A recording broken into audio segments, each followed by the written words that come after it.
Okay. Hi, I'm here to demonstrate the outside corner, and I've attached some wood to the bottom of the stairs in my garage, which really needs a sweeping badly, but that's another video.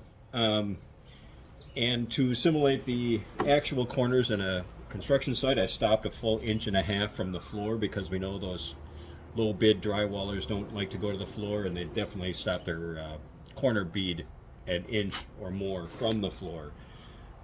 So this is our outside corner, and I'm going to put some cove base on this outside corner. So the first step is find out where the corner is, and I take my super pointy finger, like that, and I trace the corner holding the base up against the wall, and I get a line. I take that line with my square so I can extrapolate that line and continue it where the wall isn't and make my own little bead board out of cove base. Then I take my top set gouge and I start just below the top lip,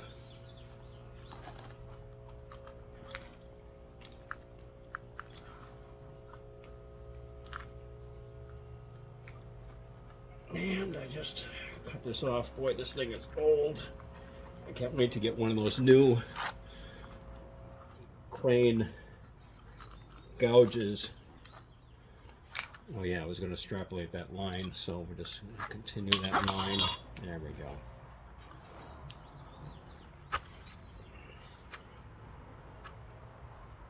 go. And make a nice little gouge along the back. And here's the tricky part. Man, this floor's filthy. Here's the tricky part. So we cuff that cove under. The front. So we cuff this part up as we fold it in half, and we get something that looks like so. That's the bottom, front, back. So now that piece that I removed, this kind of sandwiches up on that piece. If you don't do that, oh yeah, so if we don't do that, look what happens. So that lip just drops down, lifting the top of your base up.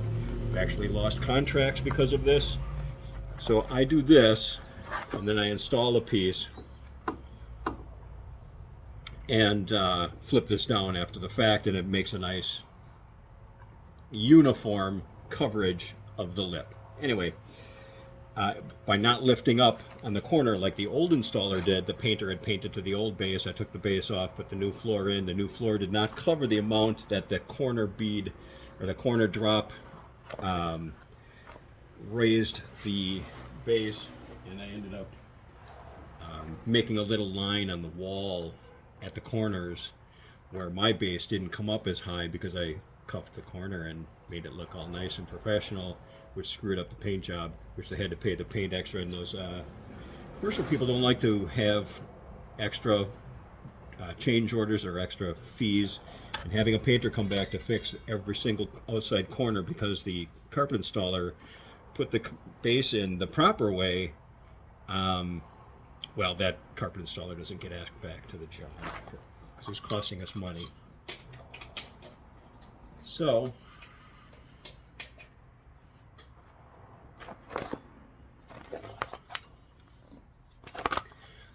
I like to use the Sigma tape, booger tape, what have you, and I'll go about 6 inches on each side of my line. And I'll put that on there.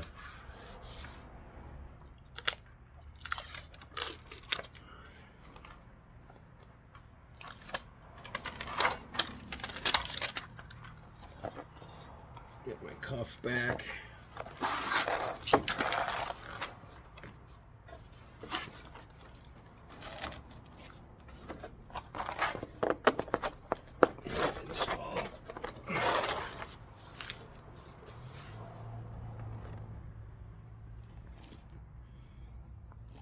So that's what your corner is going to end up like. I've had people call me. I've had I don't know how many callbacks every installer does because the base is coming off the wall. I go there expecting to see base flopping around in the breeze, and what it is that little tiny space.